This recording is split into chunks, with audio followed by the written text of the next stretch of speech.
નમસ્કાર દર્શક મિત્રો, નવા વિડીયો સાથે આપ સૌનું હાર્દિક સ્વાગત છે. હું છું સોલંકી દર્શના. પાલિતાણા ખાતે જામવાળી રોડ પર આવેલ આંબેડકર સોસાયટીમાં રહેતા મારો દંપતીએ દેહદાનનો સંકલ્પ લીધો, જેમાં Indian red cross society Palitana પ્રમુખ શ્રી નીતિનભાઈ ચાપાની, પૂર્વ પ્રમુખ ડોક્ટર અશ્વિનભાઈ રામનોજ, વાઇસ ચેરમેન શ્રી અરુણભાઈ પરમાર તેમજ રક્તદાન તેમજ દેહદાનનું ચેરમેન શ્રી ભરતભાઈ માંડલિયા ઉપસ્થિત રહ્યા હતા.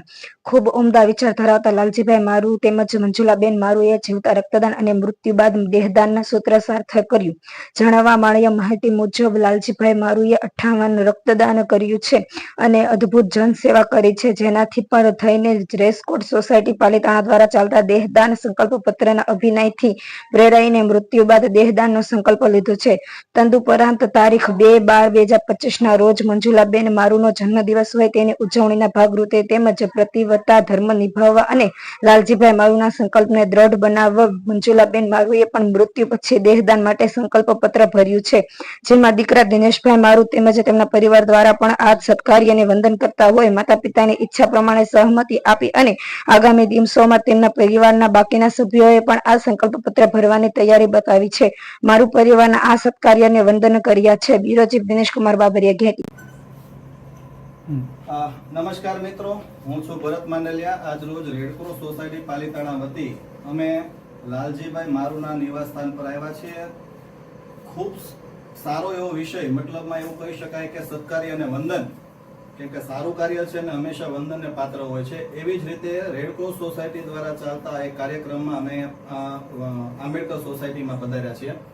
ત્યારે લાલજીભાઈ મારુ તેમજ તેમના પત્ની મંજુલાબેન મારુએ ખૂબ સત્કાર્ય અને સારું એવું કાર્ય કરવા માટે પ્રેરણા આપી છે અને સમાજને ખૂબ ઉપયોગી થવાનો પણ એક સારો એવો પ્રયત્ન કર્યો છે.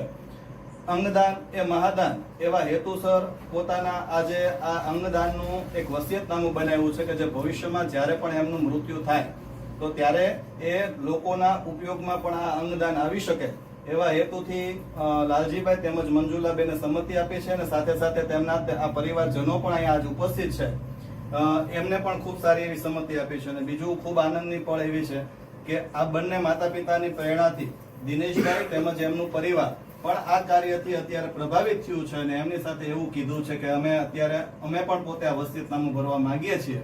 તો આ સત્કાર્યને બિરદાવીએ અને ખરેખર આ મારું પરિવારનો ખૂબ ખૂબ ધન્યવાદ આ રેડક્રોસ સોસાયટી માને છે, કારણ કે આ એક પ્રેરણાનું કાર્ય છે અને લોકોને ખૂબ ઉપયોગી આ કાર્ય થઈ શકશે. ધન્યવાદ. મારી માં નહીં આવી છે પણ અને કરી નાખ્યું બેન ના તું કેમ મારે